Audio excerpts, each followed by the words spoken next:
자, 여러분 우리가 요한계시록을 한번 여러분 계속해서 한번 이렇게 통독을 하시고요. 그리고 또 정리를 한번 하시면서 이렇게 요한계시록 강의에 들어오시면 좋습니다.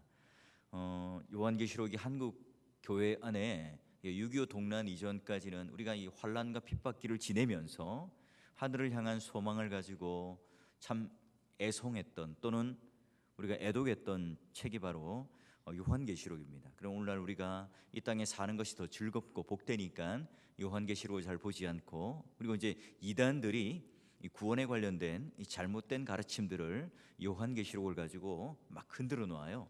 우리는 다시 한번 믿음의 선배들이 성경의 문맥과 역사적 전통, 그리고 또한 지금 현재 우리의 맞는 삶의 적용들을 하기를 원하는데요. 요한계시록이 어려운 이유는 요한계시록 자체가 수신자가 바로 그때 유대인 그리고 핍박받는 로마 사회의 한 구성원이었는데 우리는 지금 그 시대에 살고 있지 않죠. 이제 그러다 보니까 지금 상징적으로 하는 이 문학적 표현이 우리들에게 잘 와닿지 않는 것뿐이에요. 그러나 성경적인 지식, 그러니까 구약의 선지서와 또 모세오경에 대한 좀 기초, 탄탄한 기초가 있다면 요한계시록만큼 재밌는 책이 없어요. 마치 오늘 우리가 그 비밀 암호 코드를 풀어가듯이 살짝 그 내용을 볼 수 있는데요. 자, 여러분 우리가 요한계시록 11장 지난번에 보았던 내용과 함께 11장 전체의 내용을 한번 보면 1절부터 2절까지가 성전 측량 사건이 나와요. 그리고 11장 3절부터 14절까지가 이제 두 증인의 증언하는 모습과 순교당했다가 부활하는 그 모습이 나타나게 되죠. 그리고 이제 15절부터는 우리가 드디어 학수고대하던 일곱째 나팔로 넘어가요. 이제 막간의 내용 속에 있는데요. 자, 그러면 정리를 한번 해볼까요? 자, 누구냐? 바로 두 증인, 그리고 굵은 베옷을 입고 그 두 증인은 누구였어요? 구약 시대로 말하자면 엘리야, 또 하나는 모세. 걸출한 인물 둘이 능력을 가지고 뭐 했다고요? 기적, 신비한 능력, 이걸 와 하고 깜짝 놀라는 내용이 아니라 뭐예요? 그들이 바로 하나님이 누구신가 만방의 이방인들에게 하나님을 알리는 최고로 그런 전선에 있었던 두 인물이 바로 모세고 엘리야였다. 그 두 인물이 바로 하나님의 주권을 선포하는 것. 그러니까 신약 시대에는 어떤 사람입니까? 예수님을 따라서 복음을 전하다가 순교하는 두 인물로 우리는 이렇게 표현하는, 그리고 상징될 수 있죠. 자, 그러면 얼마 동안요?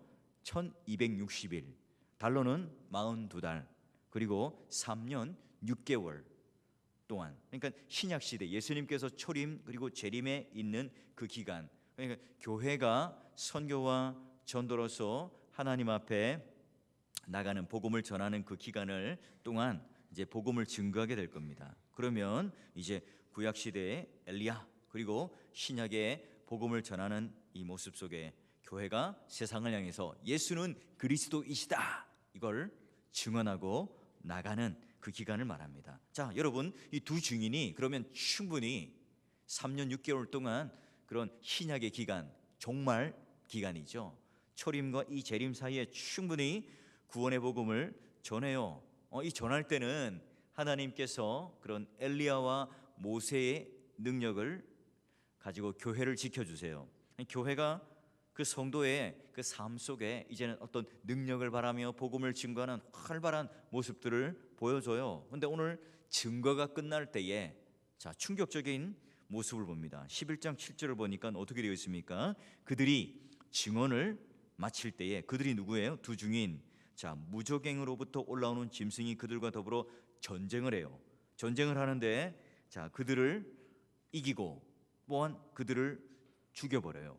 오, 이것들 봐라, 이거 내가 가만히 있어서는 안 되겠다. 내가 그동안 참고 있었지만 자, 이 두 증인이 내가 가장 싫어하는 하나님을 증거하고 하나님 나라를 증거하는 것, 내가 이제 더 이상 참지 못하겠다. 그래서 무저갱에서부터 짐승이 올라옵니다. 그리고 무시무시한 짐승, 교회를 박해하는 그 세상의 통치자가 등장해요. 그런데 이렇게 아름답고 이렇게 능력 있고 그리고 이런 하나님 말씀을 전하는 두 증인을 어떻게 해요? 죽여버려요.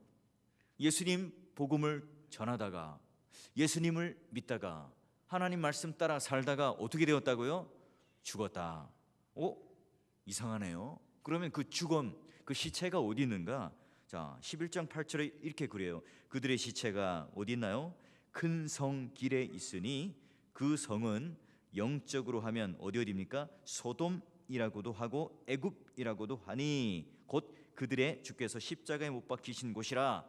여러분 그림이 찍히세요? 소돔, 애굽, 예수님이 십자가에 못 박히신 곳이 어디입니까? 예, 골고다 언덕이죠. 자, 그러면 이 세 장소, 그러나 이제 두 영적인 장소를 말하는 게 뭐냐면, 여러분 소돔 고모라 하면 어떤 생각이 떠올라요? 누가 거기에 주된 인물이었죠? 롯이었고, 그리고 그 도시가 왜 심판을 받죠? 음행, 상징적인 그 동성애라든지 음행의 상징적인 도시가 바로 소돔 고모라예요. 성경은요, 음행이라고 하는 것은 이제 뭐 남녀가 바람을 피우고 어떤 윤리적이고 도덕적인 그것만을 음행, 그거는 이제 표면적인 의미예요. 자, 진짜는 하나님보다, 우리는 하나님과 관계를 맺는 거룩한 신부죠. 자, 하나님과 관계를 맺는데 그것보다 더 사랑하는 것, 그것 버리고 세상의 것을 취하는 걸 뭐라고 그래요? 더 우선순위에 두는 것. 삶의 가치들, 철학들, 물질들, 또는 내가 의지하는 이 모든 것들이 다 뭡니까? 음행의 대상이에요. 그래서 호세아서도 마찬가지고 선지서에 나오는 그 모든 내용들도 너희가 음행하였도다, 이 표현 안에는 바로 하나님을 버리고 세상의 것을 취하였다. 하나님을 버리고 그 시대의 토착적인 문화, 유행, 트렌드, 또는 그들이 섬기고 있는 가나안 땅에 사람들이 섬기고 있는 그런 신들과 함께 경배를 드렸다. 다른 것에 예배를 드렸다. 이게 바로 뭐예요? 음행이에요. 근데 이게 다른 나라의 이야기가 아니라 오늘날 우리는 뭐예요? 하나님보다 우리 삶 속에 더 우선적 가치를 두는 것이 있다면, 말하자면 우리는 음행을 하고 있는 거예요. 우리가 바로 소돔이죠. 교회도 얼마든지 소돔이 될 수 있고 고모라가 될 수 있어요. 자, 우리 아이들도 게임에 너무 중독되어 있다, 빠져 있다. 부모님들은 자식들 공부하는 것에 목을 매단다, 또는 내 인생을 담보해 주는 여러 가지 것들에 내가 내 마음과 내 모든 가치가 쏠려 있다. 여러분 이게 다 뭐라고요? 소돔과 고모라에서 음행하는 거다 하는 거예요. 또 하나의 애굽은 어떤 곳이에요? 우상이 즐비한 그런 상징적인 곳이죠. 왜 그래요? 여러분 출애굽하기 전에 바로 강팍한 그 왕, 이집트의 왕, 그 왕을 그런 10가지의 재앙으로 누르고 나오게 되죠. 그 10가지 재앙이 뭡니까? 피, 개, 이파, 악도금의 짱, 이게 다 10가지의 이스라엘의 대표적인 그런 우상의 상징이에요. 자, 그것들을 하나하나 무너뜨리고 완전히 다 초토화시키고 이제는 마지막 그 장자, 그 모든 내 인생의 결정체인 그 장자, 그것까지 완전히 심판을 하고 탈출하게 되죠. 그러니 소돔처럼 음란하고 음행을 하고, 또한 애굽처럼 우상 숭배가 심한 그 현장이 어디였습니까? 1차 독자, 이 시대 요한 사도의 편지를 받아보던 그곳이 어디였어요? 로마가 바로 음란하고 우상 숭배가 가득한 곳이었죠. 자, 바로 오늘 그 그리스도인들이 이 땅을 살아가면서 겪는 세상과의 부딪히는 속성이에요. 자, 그래서 요한계시록에 나오는 이 큰 성이라고 하는 이 의미가 좀 전체적인 문맥에서 어떤 의미를 가질까 한번 살펴봐요. 자, 요한계시록 14장 8절 보세요. 성경 있으면 한번 찾아보세요. 자, 또 다른 천사 곧 둘째가 그 뒤를 따라 말하되 무너졌도다 큰 성 바벨론이요 모든 나라에게 뭐로요? 그의 음행으로 말미암아 진노의 포도주를 먹이던 자로다. 자, 사도 요한은요, 그 당시 때 로마가 주류의 인생이었으니까, 오늘날도 우리가 대통령이 서슬퍼른 어떤 권력을 가지고 있으면 바로 이야기 못 하잖아요. 그래서 로마라고 직접 표현하지 않았어요. 무저갱에 올라온 짐승, 소돔, 애굽, 바벨론이라는 표현으로 교회를 대적하는 그 정체를 드러내는 거죠. 그러니까 음행, 즉 종교를 버리게 하고, 특별히 이스라엘 백성들에게 하나님을 버리게 하고 바벨론 신을 섬기게끔 한 그 로마의 황제 숭배 사상, 이런 것들을 지금 가리켜서 큰생 바벨론이요 우리 백성들을, 우리 예수 믿는 자들을 음행하게 하였도다. 진노의 포도주를 먹였다. 이런 표현인 거예요. 자, 그리고 뭐 몇 군데 더 볼까요? 계시록 16장 19절에도 보니까 큰 성이 세 갈래로 갈라지고 만국의 성도들도 무너지니 큰 성 바벨론이 하나님 앞에 기억하게 된 바 맹렬한 진노의 포도주를 받는다. 18장 2절도 똑같은 내용이에요. 큰 성 바벨론이요, 귀신의 초소와 각종 더러운 영이 모이는 곳과 각종 더럽고 가증한 새들이 모이는 곳이 되었도다. 우상에 대한 형상들을 말하죠. 그러니까 로마 자체가 뭐예요? 큰 성 바벨론, 거기는 음행과 그리고 우상의 집결을 지었다 하는 겁니다. 하나님이 없는 그 세상, 그렇 하나님을 대항하는 모든 나라들을 가리켜 큰 성이라고 할 수 있겠죠. 그것이 뭐예요? 예수 그리스도를 십자가에 못 박는 그런 악랄한 짓을 하는, 음행하는 세상인, 우상을 섬기는 그 동네가 바로 로마다. 그래서 기독교인들은 바로 이러한 삶의 현장 속에 우리는 내던져진 사람이다. 두려워하지 마라, 깜짝 놀라지 마라, 바로 세상은 그런 곳이란다 라고 하면서 구약의 두 도시를 우리들에게, 그리고 그 당시 로마인들에게 소개시켜주고 있어요. 설상가상으로. 근데 바벨론 그 길바닥에 시체가 막 널브러져 있어요. 근데 그 사람들을 어떻게 해요? 장사를 못 지내게 합니다. 유대인들의 풍습 속에 시체를 거두어서 또한 장례를 지내지 못하는 거, 이게 제일 경멸스러운 거거든요. 그래서 구약의 인물들 중에서도 사람을 중에서 성벽에 매달아 놓는 것, 밤중에 가서 어떻게 해요? 시체를 다시 가져와서 묻어주고 하는 게 바로 그런 의미인데요. 참된 신자들, 이 세상에 예수 그리스도를 믿는 그 복음 말씀을 가지고 진리의 참된 말씀을 붙들고 살아가려면 일터, 사업터, 그 내 삶의 현장 속에 이런 어떤 전쟁을 절실하게 피부로 느끼게 되죠. 우리가 사실은 조금만 비겁하게 살면 되잖아요.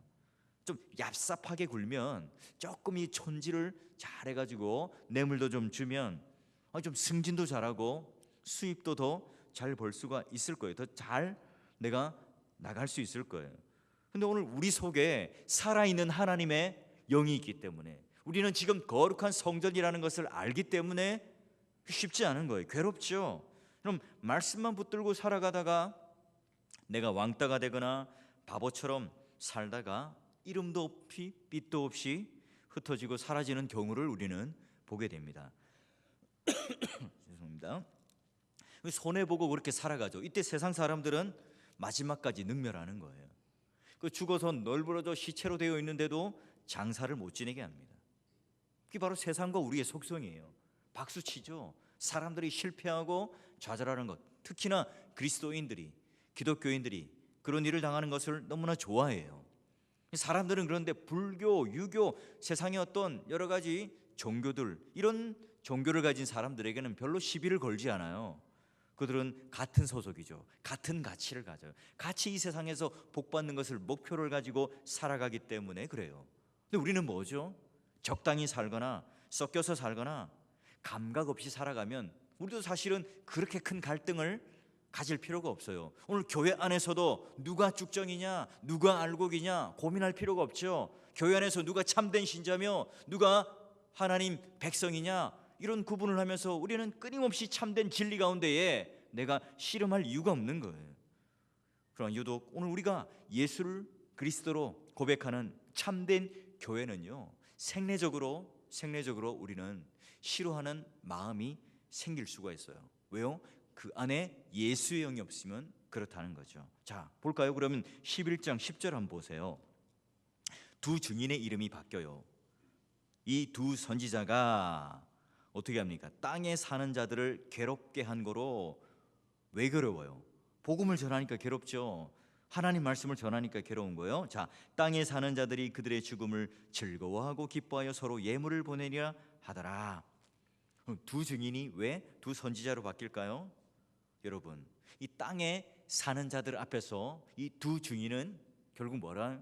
복음을 전하는 선지자였다는 거예요. 우리가 진심으로, 전심으로 이 땅에 살아가면서 은둔하는 자로, 비겁한 자로 살아가는 것이 아니라 하나님 말씀을 붙들고 삶의 현장 속에서 제대로 살기 시작하면 하나님의 영이 없는 사람들은 괴롭기 시작한 거예요. 힘든 겁니다.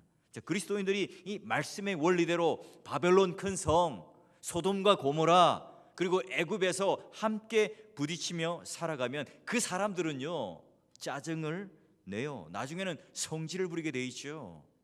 한 예로 저 예전에 그 후배가 이렇게 교생 실습을 가거나 이제 새롭게 취직을 하게 되면 항상 와서 물어요. 막 그 회식을 하는데 그런 뭐 술을 먹고 2차는 또 그런 음란한 곳에 가고 내가 그리스도인으로 어떻게 해야 됩니까 선배님? 막 그런 어떤 그런 여러 가지 상담을 해요. 이 세상은요 같이 즐겨주는 걸 좋아하는 거예요.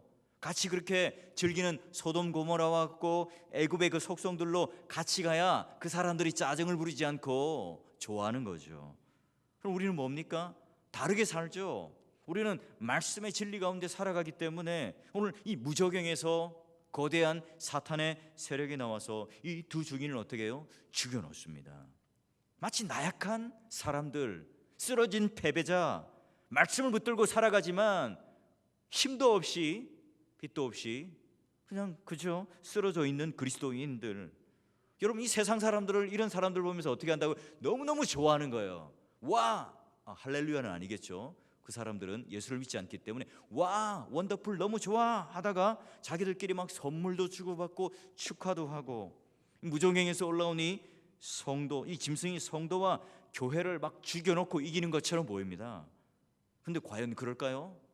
교회가 그렇게 힘없이 맥없이 마치 이 교회가 오늘날 거대한 바벨탑을 만들어 놓고 수많은 돈을 투자해서 건물을 만들어서 하나둘 무너져가고 이단 가운데 넘겨져가는 이 모습을 바라보면서 우리는 그러면 교회가 희망이 없는 것이고 과연 우리는 죽어가는 것일까? 과연 우리는 참된 진리를 붙들고 있는 그런 참된 그리스도인들은 없는가?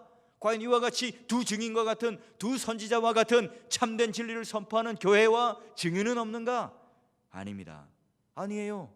보시면 11장 11절을 보세요. 아주 거룩한 하나님 반전이 일어납니다. 3일 반 후에 하나님께로부터 생기가 그들 속에 들어가매 그들이 발로 일어서니 구경하는 자들이 크게 두려워하더라. 12절 보시면 하늘로부터 큰 음성이 있어 이리로 올라오라 함을 그들이 듣고 구름을 타고 하늘로 올라가니 그들의 원수들도 구경하더라. 두 중인은 사흘 반 동안 시체가 장사 지내지도 못하게 막 버려둠을 당하고 능멸을 당하지만 며칠요? 3일 반 후에 부활하고 하늘로 승천하게 됩니다. 여러분 생기가 이렇게 생기고 두 발로 일어서더라. 에스겔의 어떤 그림이 딱 떠오르세요? 골짜기의 뼈다귀들 가운데 생기가 들어가는 그 장면과 함께 뼈만 남은 존재들이 살이 붙고 그리고 전혀 가능성 없는 이 뼈들이 그냥 사람이 된 게 아니라 군대가 되는 하나님의 영이 임하자 이 뼈들이 하나님의 군대가 되는 그 장면들 여러분 보셨잖아요. 자, 망한 것 같아요. 다 끝나고 없는 것 같죠. 모든 것들이 다 처절한 어떤 삶의 현장 속에 우리 모두가 다 망한 것 같지만 영적인 반전, 그 부흥이 지금 일어나고 있습니다. 여러분 이 원형적인 이 삶이 바로 오늘 먼 훗날의 우리의 삶이 아니라 지금 오늘 우리 이 자리에서 하나님께서 3일 반 아주 짧은 시간 안에 이와 같은 회복을, 이와 같은 반전을, 이와 같은 승리를 우리들에게 허락해 주신다는 거예요. 동역자 여러분 어떻습니까? 오늘 이 절망의 자리 또는 피눈물의 자리 끝났다고 생각되는 그 자리에 여러분 있습니까? 그렇다면 여러분 오늘 어마어마한 회복과 부활이 일어나는 오늘 예수 그리스도와 함께 여러분 증인의 삶을 살다가 혹여나 상처가 있고 혹여나 여러분 인생 가운데 걸려 넘어져 있는 그런 삶의 자리에 있다면 오늘 이 말씀을 통해서 여러분 반전의 역사가 그리고 회복의 역사가 거룩한 하나님의 그 시간표 가운데에 붙들리는 오히려 마른 뼈에 생기가 붙고 군대로 여러분 다시 한번 일어설 수 있는 은혜가 있기를 주의 이름으로 축원합니다. 여러분 오늘 여기 3일 반이라는 표현은 이 문학적인 표현이에요. 뭐냐면 이 증인은 1260일 동안 증거의 삶을 살았죠. 3년 반 동안 증거하며 살았죠. 아주 긴 세월 증거했죠. 여러분 이 3년 반과 함께 아주 극명하게 대조시키기 위해서 3일 반이라는 표현을 쓰고 있는 거예요. 잠깐 여러분 환난과 고통이 있지만 그 뒤에 하나님께서는 그게 마지막이 아니라 고난 넘어 슬픔 넘어 눈물을 넘어 고통을 넘어서 이 장구한 세월 주님과 함께 왕노릇할 부활하여 승천하여 하나님의 영광 가운데 영화 가운데 들어갈 그 약속이 오늘 우리들은 있는 존재다. 이렇게 지금 우리들을 위로하고 있어요. 여러분, 그러면 이 두 증인의 사역의 결과는 어떻게 되었는가? 자, 11장 13절을 보면, 자, 이것도 그림을 한번 잘 그려보세요. 그때 큰 지진이 나요. 큰 지진이 나요. 하나님의 임재를 상징하기도 하고 심판을 상징하는 게 지진이죠. 요한계시록 보면서 우리는 계속 봤어요. 자, 성 10분의 1이 딱 무너졌습니다. 지진에 죽은 사람이 몇 명이에요? 7,000명. 그 남은 자들이 두려워 영광의 하늘에 하나님께 돌리더라. 여러분, 오늘 성경에 요한계시록에 하나님께 영광을 돌리더라, 어떤 사람들의 특징입니까? 우리 요한계시록 4장 5장 하늘 성전에서도 봤죠? 어떤 사람들이죠? 하나님 백성이죠. 하나님 믿는 자녀들이 특징이에요. 그래서 곳곳에 하나님께 영광을 돌리더라, 그리고 하나님께 영광을 돌리지 않더라, 이게 바로 하나님 믿는 자들과 하나님 믿지 않는 자들의 가장 극명한 특징으로 표현되고 있어요. 자, 그런데 오늘 이 두 증인의 사역의 결과, 가다가 죽었고 뭔가 실패한 것 같았는데, 그런데 어떻게 해요? 사람들은 교회가 전한 이 복음, 두 증인이 정했던 이 참된 진리의 복음, 그리고 두 사도가 전했던 이 말씀, 이 복음을 들었던 세상 사람들의 반응은 두 가지예요. 다 조롱하고 경멸하고 능멸한 것 같았지만, 자, 보니까 끝까지 하나님께 반역하고 복음을 듣지 않은, 회개하지 않은 불신자들이 있어요. 또 두 증인 중에 메시지를 듣고 회개한 신자들이 있는 거예요. 자, 그런데 오늘 성경에 보면 재밌어요. 7,000명이 어떻게 해요? 회개하지 않고 예수님을 믿지 않은 자들이에요. 나머지들은 다 회개하고 믿은 자들이죠. 누가 더 많아요? 나머지 모든 사람이 많죠. 자, 그러면 우리가 구약에는 어떻게 표현되어 있어요? 열왕기상 19장 18절에는 남은 자가 몇 명이에요? 예수를 믿는 남은 자가 몇 명이에요? 7,000명. 그러니까 여러분, 신약과 구약은 어떻게 되겠어요? 역전되어 있어요. 반전되어 있죠. 자, 그래서 구약에는 구원받은 사람이 7,000명이고 신약에는 구원받지 않은 사람이 7,000명이라는 거예요. 이게 어떤 의미입니까? 아브라함의 언약, 하늘의 별들과 같이 땅의 모래와 같이 그 모든 언약의 축복을 통해서 하나님의 자녀가 이만큼 많아질 것이다, 그 약속이 신약에 와서 그 교회를 통하여 하나님께 이루어 주시는 모습이죠. 이 말은 내가 교회가 부흥돼서 사람의 숫자가 많아진다, 이게 아니라 하나님의 보편적인 거예요. 보이지 않는 그 교회 속에 참된 이 성도들이 오늘 많아지게 될 것이다, 오늘 곧 선교 전도의 성취가 이루어질 것이다 하는 그 사역의 내용을 말해요. 즉, 두 증인의 사역으로 회개하는 사람들이 생기고 또한 예수 그리스도를 믿는 사람들이 생긴다는 거예요. 이게 놀라운 증거, 놀라운 역사가 일어나게 된다는 겁니다. 사랑하는 동역자 여러분, 이 세상이 가장 싫어하는 건요, 바른 진리의 사역, 그 증거하는 교회를 싫어해요. 세상 사람들은요, 교회가 타락하고 특히나 목회자가 타락한 그 일들을 보면 굉장히 좋아합니다. 죄를 지으면, 그래 내가 그럴 줄 알았다, 교회가 별것 아니지, 뭐 예수 믿는 사람들 별것 아니야, 뭐 목사 그 뭐 다 똑같은, 우리와 똑같은 죄인이지, 막 서로가 예물을 주고받듯이 카톡을 주고받고요, 페이스북에 올리고 하여튼 서로가 그 나누는 것을 좋아해요. 교회 증언자보다 더 열심히 그 일을 증언하는 기관이 되는 겁니다. 여러분, 그러나 참된 교회는 누가 측량받는 교회죠? 지난주에 누가 측량받아요?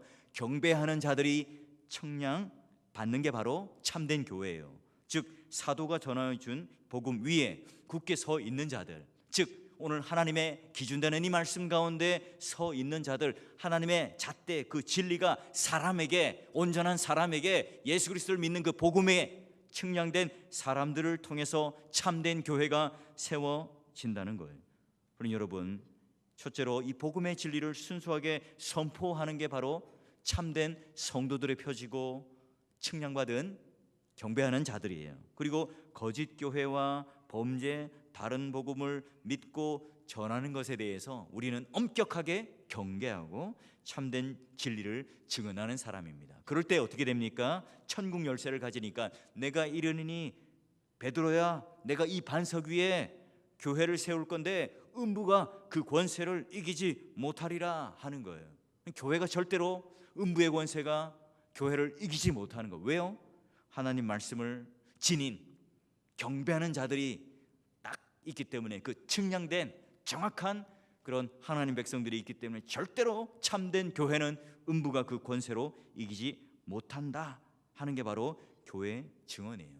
여러분, 이러니 교회의 가장 중요한 목적은 뭡니까? 전도요, 선교인 거예요. 하나님께서는 이 두 증인의 사역을 통해서 택하신 사람들을 구원해요. 그리고 남은 자, 예수 믿는 자, 적은 자 7천 명이 아니라 오히려 그 7천 명이 심판당하고 그 나머지 모든 사람들이 다 구원을 얻을 정도로 하나님의 놀라운 이 복음의 사역은 열매가 주렁주렁 열리게 된다는 거죠. 교회는요, 그런 것처럼 오늘 참된 신자의 표지는 바로 전도요, 증언하는 자요, 선교하는 거죠. 그러니까 어떤 사람들은 나가서 글을 쓰기도 하고요, 또 복음을 전하기도 하고요, 설교하는 사람도 있고, 또는 여러 모양의 방법들은 있겠죠. 우리가 자꾸 근데 전도를 어디다가 포커스를 맞춥니까? 태신자 전도라든지 진돗개 고구마, 뭔가 방법론을 자꾸 이야기해요. 그건 접촉점이에요.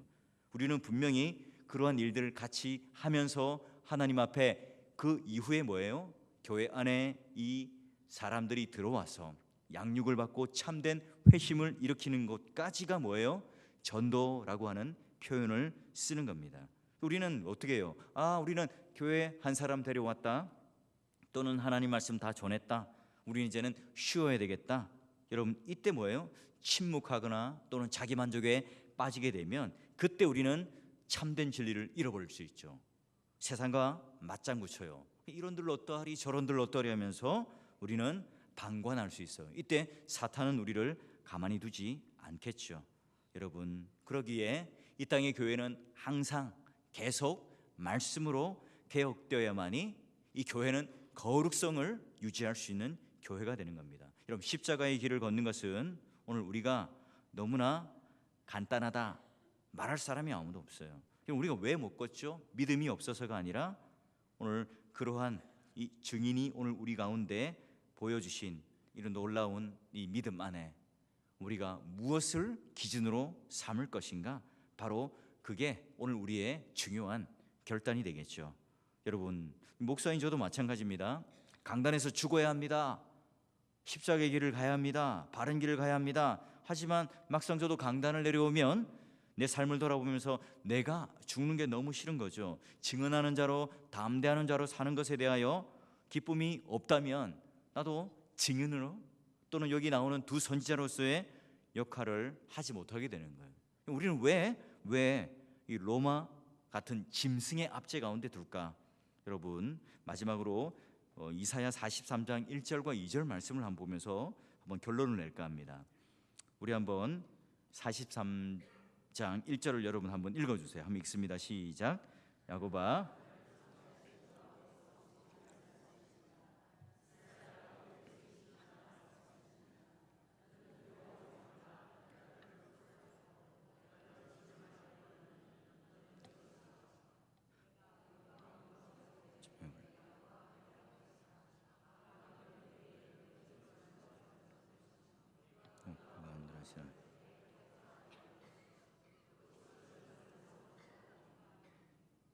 예, 1절만 읽어달라고 했는데 2절까지 읽어주셔서 감사하고요. 1절에 보니까 너는 내 것이고 내가 보호해 줄 거야 라고 얘기했는데, 하나님께서는 왜 위험한 불길 가운데 걸어가도록, 물이 범람하는 그곳으로 가도록 우리를 몰고 가실까요? 우리가 그런 위험한 지경에 빠져봐야 하나님께서 어떻게 인도하시는가 우리는 알 수 있겠죠. 하나님, 물 피하게 해주세요. 불도 좀 피하게 해주시고요, 하나님의 모든 것들이 다 순탄하게 이루어지게 해주세요. 여러분, 이런 삶은 없다는 거예요.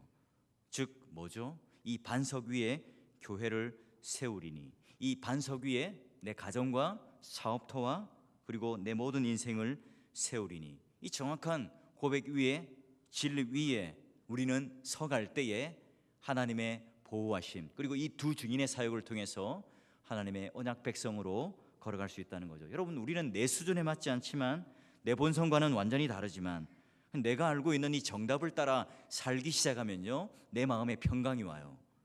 평강이 임해요. 아, 하나님이 순종하는 자에게 주시는 기쁨이 바로 이런 거구나. 은혜가 넘치죠. 사실 사람은 단번에 죽지는 못합니다. 그러나 우리는 이제 정답을 안다면 한 걸음 한 걸음 손해보는 길, 희생하는 길, 십자가의 길을 가다 보면 순종하는 자가 되어서 주님께서 주시는 그 기쁨이 무엇인지를 우리는 알고 넘치겠죠. 그때 여러분, 교회가 내가 아무것도 안 한 것 같지만, 뭔가 이루어진 것 같지 않지만, 그러나 우리는 이미 두 증인이 되었고 두 사도가 되어서 나도 모른 채 하나님 앞에 이런 놀라운 복음을 증거하는 증인의 삶으로, 증언자의 삶으로 살았음을 하나님께 칭찬받게 되겠죠. 여러분, 그 은혜와 기쁨을 맛보아 아는 우리 모두가 되기를 간절히 축원합니다. 그러기에 여러분, 전도, 선교, 여러분, 저는 그 전도를 싫어하는 사람이 아니에요. 나가서 이렇게 뭐 전도하고 우리가 함께 복음을 전하는 일에 대해서 혐오스러워하는 사람이 절대로 아닙니다. 누구보다도 저는 삶의 현장 속에서 하나님 말씀을 증거하고 복음을 증거하고 선교하는 그 일에 최선을 다하기를 바라요. 그러나 오늘 여기 두 증인처럼, 두 선지자처럼 바른 복음의 진리가 복음의 그런 전도의 대상이 되는 사람 마음 가운데에 온전히 들어가서 성령의 사역으로 믿음을 일으켜서 오늘 우리와 함께 하나님 백성으로 되는 그 사역까지를 우리는 전도라고 여기며 사역을 해야 된다. 저는 이걸 강조하는 거예요. 그러기 여러분, 우리 역시 그 두 증인의 마지막 때에 삶을 살아가는 그 영광을 누리시고, 또한 우리 모두에게 그런 열매들을 서로에게 나눠주는 격려하는 아름다운 이런 두 증인 선지자가 될 수 있기를 주의 이름으로 축원합니다.